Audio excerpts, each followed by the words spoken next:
Welcome to Deep Thought. There isn't a look to intelligence.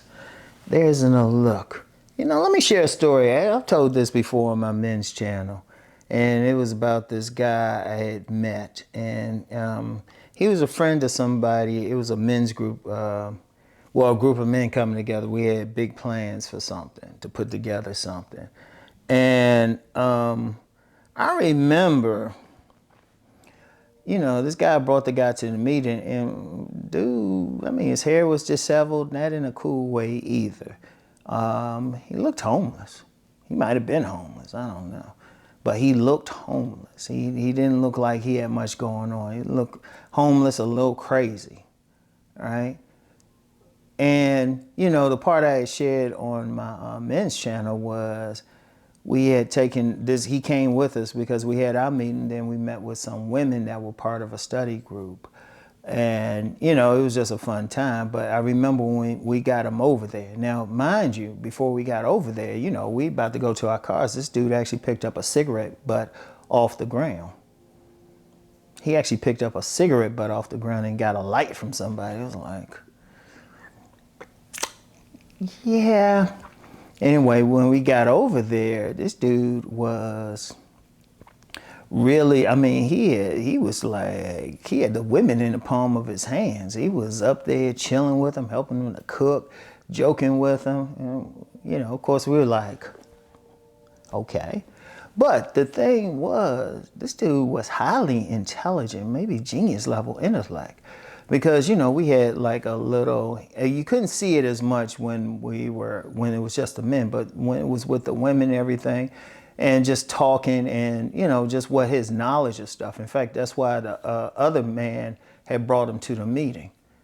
He realized this man's level of intellect. And I was just like, and he had like a high social intelligence too. He was able to see some things about different people in there. I was like, okay. But he didn't look like it. And, and my point, that's just an example. Sometimes we get caught up in the aesthetics and we associate it with intelligence. And we feel like an intelligent person is supposed to look a certain way, or a safe person is supposed to look a certain way, But you just never really know. Like, I remember when I was working at this department store, and we had this guy, and it was Christmas, and he dressed up like Santa Claus. And we called him Bad Santa because he had this permanent 5 o'clock shadow. He had tats all over him before it was really as ubiquitous as it is now. He looked like a biker. But he was Bad Santa. He was outside in a Santa suit smoking a cigarette. It's like he was Bad Santa, but the kids loved him. And the thing was what it was. It's not so much the intelligence thing, but that dude was a total father figure. I saw him recently hanging out with his son. This dude, he got a beard all the way, like halfway down his chest and everything. And, you're just like, wow. And, the whole thing is, if we just focus on intelligence, what is intelligence? It's not a look. It's not a look. It's just simply is. It's intangible. And I would define intelligence as not so much what you got on a certain test, though that can be a part of it, but just solving life's problems, being able to think your way through things. That's real intelligence. Some people call it street smarts. It's not so much as the information that you take in, but being able to just navigate. But there's no look to it, because one of the things, and we live in a society that ascribes personality traits to a look, We live in that. We say, well, in fact, look, let me bring up a racial example. How many personality types are ascribed to someone because they're black, or they're white, or they're Asian, It's ascribed, oh, you're Asian, so you should be real good at math or something. Or you're black, you should be real good at sports. Or you're white, this is what you should be good at. Or hell, if you're Jewish, something, we ascribe that, but there's no look to it. Because anybody can be intelligent. You know, and it don't mean whether or not they can speak in front of people. A good public speaker could be baffling you with bullshit. But what do they know? How do they solve problems? How do they, you know, how do they solve problems? That's the main thing, you know? And then for whatever knowledge they do have, are they able to communicate it or apply it? You know, because the main thing with knowledge is not so much communicating it or he's just getting it, applying it. Are they applying it? Does that belong to a look? A look is just a vehicle, you know? Somebody, it's like thinking, oh, okay, this guy's a billionaire. He should drive like this, this late model fancy sports car. When overwhelming majority of them drive modest cars. It's actually the person that really can't afford it driving the real late model car and everything. But you can't tell from the look. See, one of the things that we have to do when we deal with people, just deal with them. Let's see what they offer. Don't get caught up in it. You know, I remember one time I was doing some vending at this flea market and I'm sitting there chilling. This guy came up. He had a brother. He had some locks. He had on a tank top, some tats. He got my information and called me up, just talking about trying to sell me a mortgage. I just moved into a house, so I wasn't like dealing with it. But I'll just say, okay, thank you. See, the thing is, looks are looks. And yeah, there's going to draw some people, turn off some people and everything. But for myriad reasons, we can't ascribe a certain personality onto those looks. That's when people get messed up. That's when, like, if we go up and say, like, some of the most intelligent women I've met in life are very physically beautiful. But some people wouldn't think so. Some people wouldn't think so because they're so beautiful. You know, that's the stereotype of her being an airhead.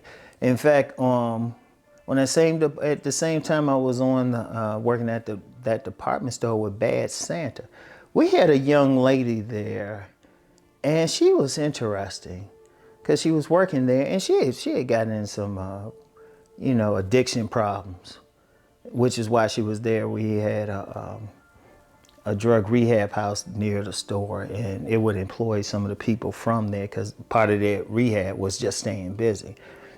And she was kind of quiet and very naturally beautiful too, because she didn't really wear makeup.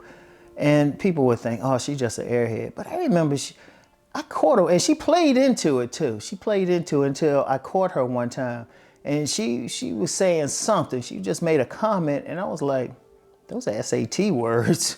And I looked at her, and she looked at me and just winked and went back to playing dumb. And a lot of people played on that. But then when I looked at how she did work, how she did stuff, I said, she is way sharper. Yeah, she had a bad moment in her life, but she is way sharper than people realize. You know? I mean, seriously, she used a few SAT words. Her vocabulary is way more, but she would just stay quiet. But she was just trying to, but she had enough intelligence to know how to, I guess, get people to underestimate her as far as her beauty. I guess so. But whatever the case, the thing is, there isn't a look to it. Just understand that when you deal with people, just deal with them. It's part and parcel to seeing through the veil, because that's a veil, as I mentioned in the last episode, of projecting what we feel about a person onto them. You really don't know until you talk to that person. They can look like whatever. Shit, I use myself for an example. A lot of people see me in the streets think I'm just a blue collar thug or something. They probably, if they saw like my reading collection or the things I could do or even talk with them, they probably be like, what? You don't look like that. Yeah, you're right, I don't. But people have to learn, you don't make any assumptions. Don't ascribe like intellect or whatever onto them. Get to know them and then find out. Then make a decision. And I've talked before about just having the power of an open mind. Because when you open it up, that actually helps you to see through the veil, because then you are ready for whatever you can see. When it is closed, you want to only see what you want to see, but then you can miss a lot more. One, you can miss somebody who could be potentially dangerous. One, you can miss a potential money-making opportunity. Or shoot, you could miss a potentially great friend who will support you and truly be a friend. But you can't make assumptions when you're just merely looking at somebody. And when we talk about intelligence, like I said, there's no specific look to it. People try to pretend like there is, but you really don't know. Heck, I've met some people I've actually met some people that can look like very intelligent. Cause yeah, I went through all of this too. That's how I learned not to go through it all, to open my mind. But that's also, I've seen a few people, but then you find out about them, it's like, oh, no, not only these dumbasses, they like dangerous dumbasses. So I want y'all to really think about that though, all right? Really think about that. So anyway, that's all I have for today. I'll get back with y'all. Peace and blessings.